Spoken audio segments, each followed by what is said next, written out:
Bonjour à tous, c'est Axo The Gloomy Mask. Aujourd'hui, on se retrouve pour un très rapide bilan de fin de saison vis-à-vis de koh les chasseurs d'immunité.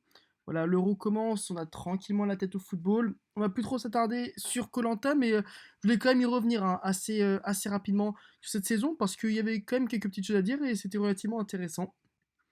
Toutefois, je pense que je vais conserver cette vidéo en format podcast parce que malheureusement, avec tout ce qui s'est passé durant le courant de l'année, on va dire 2023-2024, en tout cas vers la période creuse, hein, entre, je sais pas, novembre et janvier, sur YouTube, avec tous les strikes qu'ont imposé la production à nos youtubeurs favoris, bah, du coup, ça me fait un petit peu peur, je l'avoue, et donc je vais éviter d'utiliser toute image.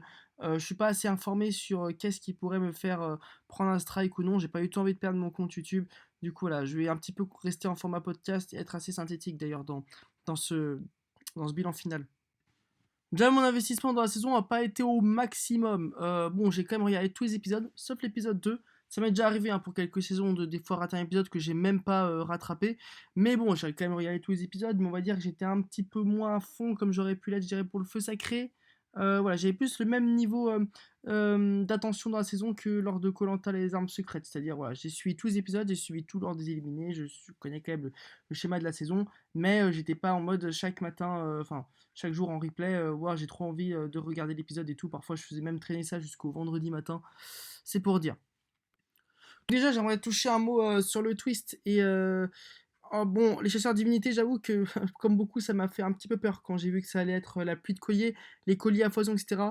Toutefois, en fait, c'était pas si handicapant que ça. Le seul problème, c'était un petit peu le deux colliers, enfin deux immunités par épisode, parce que l'épreuve de confort donnait accès à un collier, comme on sait avec l'indice, et qu'en fait, bah, la plupart du temps, quasiment la majorité, enfin quasiment à chaque fois, en fait, l'aventurier qui gagnait l'immunité gagnait, enfin gagnait le confort, pardon, gagnait aussi un collier d'immunité.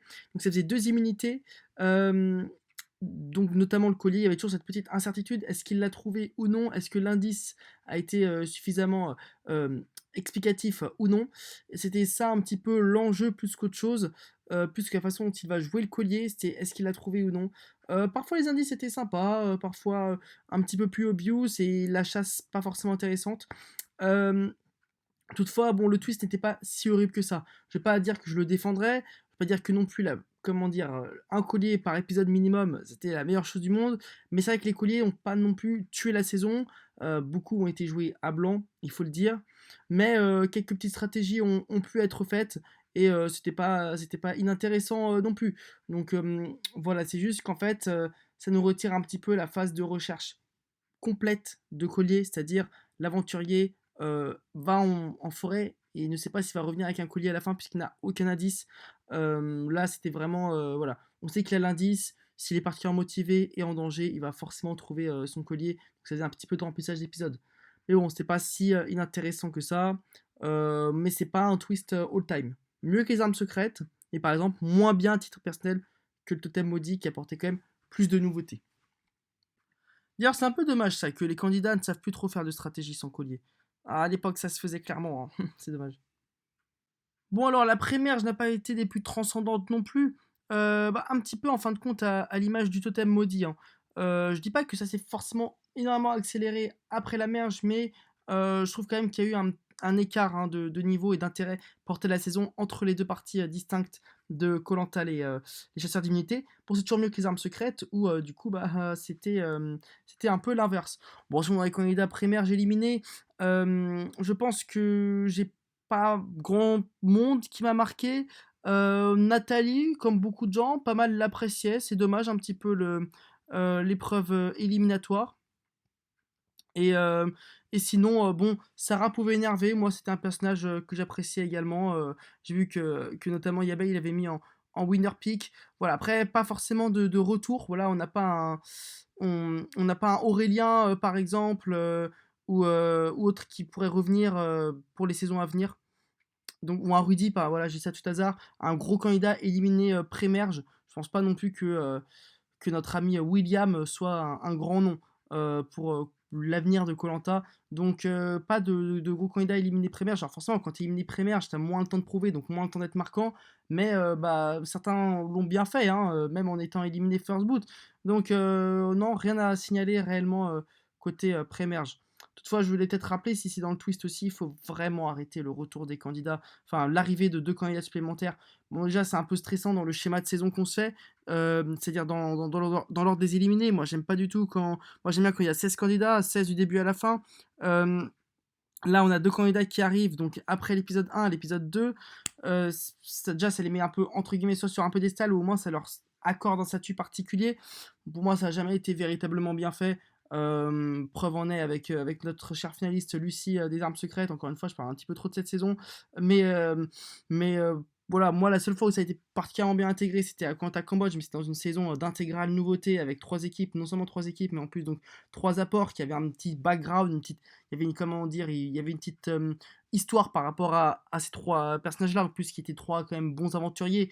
Clara survivaliste, Vincent la force et voilà. Mais l'autre l'équilibre là, Sébastien, mais là, il faut vraiment qu'ils arrêtent, clairement, parce que moi, j'apprécie pas du tout. Et puis, on a bien vu, parfois, ça arrive très mal à s'intégrer au jeu. euh, pff, et ils ont toujours le statut de candidats qui sont arrivés après. Enfin, voilà. C'est quelque chose que j'aime pas et qu'il serait bien de. Voilà, qu'il faudrait pas qu'ils refassent.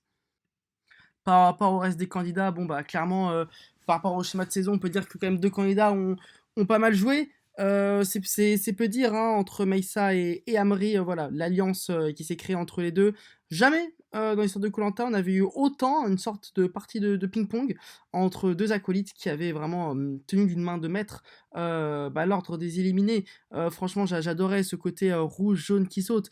Et puis, moi, je m'attendais, j'avoue, en arrivant à la mer, je m'attendais quand je vois un 6-9 en faveur des rouges.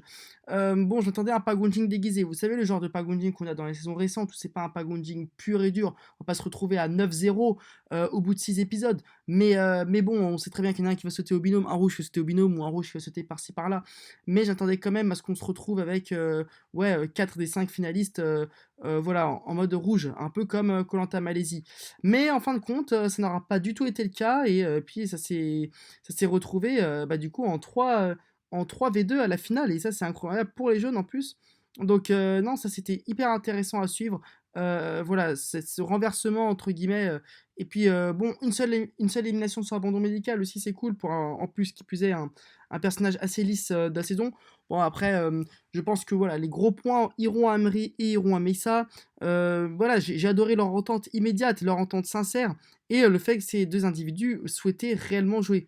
C'est vrai que certaines personnes ont un peu pris trop à cœur le jeu. Je pense notamment à Sébastien et à notre ami, David.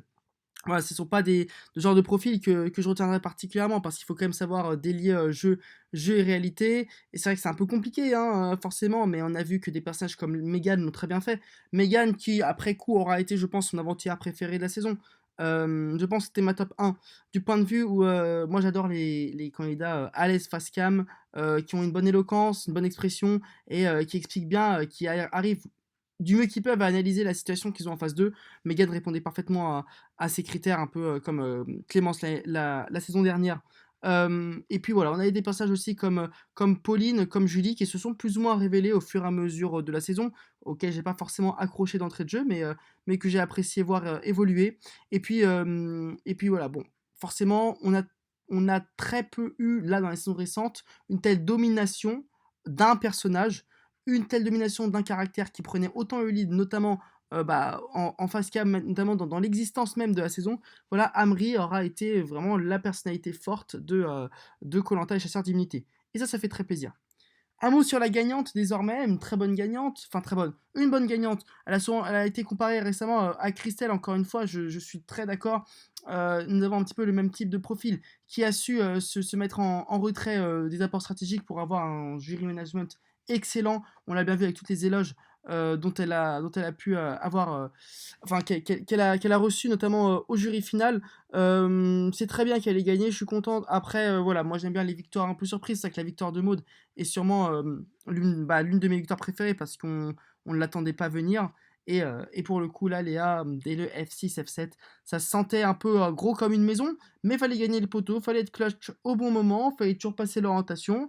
Voilà, après, la finale a été franchement une formalité pour elle, et elle mérite bien, hein, voilà, elle qui est quarantenaire désormais, elle mérite bien de gagner ses 100 000 euros et surtout de remporter le titre dans la saison. Enfin, je parlerai donc d'une petite note hein, que j'accorderai à la saison. J'accorderai la note quand même de 6,5 sur 10. On frôle le 7. On frôle le 7, mais ce n'est pas une excellentissime saison. Je sais pas si je la préfère au Totem Maudit en fin de compte. Peut-être que je la préfère au Totem Maudit, donc peut-être qu'elle peut avoir la note de 7. Mais en tout cas, ce sera jamais moins qu'un 6,5. C'était franchement très agréable hein, à suivre, hein, à partir de la réunification notamment. Vraiment, j'ai beaucoup aimé la façon dont s'est déroulée la saison et quand même quelques personnalités. Après, voilà, pour l'inscription de la saison dans le futur, pour moi, elle ne rompt pas la nouvelle ère qu'on a donc depuis le Totem Maudit, depuis l'ère post la légende, hein, l'ère qui succède à l'ère Covid entre l'île des héros et la légende, on a quand même eu 5 saisons qui soufflaient le petit chaud et le très très froid. Donc là, franchement, on reste sur une très bonne lignée de 3 saisons particulièrement intéressantes stratégiquement, plus d'ouverture stratégique, plus de candidats pertinents, intéressants, des schémas de saison un peu qui changent en termes d'épreuves, en termes d'élimination, etc. Mais je trouve ça inférieur au feu sacré. À partir du moment où c'est inférieur à la saison précédente, forcément on a un goût, voilà, un goût doux amer dans la bouche. Mais bon, quoi qu'il en soit, franchement, ouais, c'était honnête. Saison qui s'inscrira dans la durée comme une saison pas du tout random, une saison vraiment marquée par des agissements stratégiques de deux personnes, de deux candidats, et voilà, quand même la saison d'Amri et de Meissa, hein, voilà. Ça, on peut pas le nier. Je sais pas que personne n'existait autour d'eux, mais ils resteront quand même dans les esprits, là où Totem Maudit, on a plus de noms qui viennent en tête. Et d'une victoire très solide hein, de Léa. Donc voilà, une bonne saison somme toute. J'ai hâte de voir ce que Koita va nous préparer avec cette saison apparemment semi-all-star avec notre ami Frédéric et Hugo, mais on reste toujours dans la lignée positive. Ça, il n'y a aucun souci, cette saison-là ne nous a pas refroidi ou quoi. Enfin, je voudrais toucher un mot par rapport à ce qui s'est passé avec la prod et la suppression de nombreuses chaînes YouTube. Je suis aussi très content dans cette saison et pour moi ça compte de voir que la communauté malgré tout n'a pas faibli, n'a pas flanché. Et je remercie notamment Clem Coco. Je suis obligé de le faire parce que c'est grâce à lui hein, que tout ça a tenu avec ces débats des abonnés dont j'ai pu participer, auxquels j'ai pu participer 2 fois, qui étaient fort agréables et vraiment très constructifs et très sympa non seulement à écouter mais aussi bah, du coup à créer hein, quand on y est dedans. Voilà, je suis aussi content du fait qu'on ait eu quand même beaucoup de personnalités, notamment donc grâce à Clem Coco, mais aussi à Yabe et Pixis qui ont un petit peu parlé de la saison, beaucoup de personnalités qui ont pu exprimer leur avis et leur ressenti sans forcément avoir de chaîne YouTube, beaucoup d'abonnés notamment qui ont pu participer au débat et donc dire un peu ce qu'ils pensaient de la saison et on a eu d'autres visions, c'était très intéressant et le Discord aussi qui fit pas mal, que j'invite tous les fans de Colanta à rejoindre, qui est vraiment aussi très sympa à suivre. Donc je suis content que la communauté ne soit pas morte malgré ces très gros coups durs qu'on a eu. Voilà, pour moi, la suppression de la chaîne de YouTube de Clem Coco, de Pixis et de Yabei a été vraiment voilà, compliquée, très démotivante pour certains, mais je suis très content que ces youtubeurs-là ont pu relever la tête et notamment continuer à faire vivre l'amour pour la saison. Donc on se dit à la prochaine en espérant voilà, continuer à savourer tout autant Colanta. Ciao.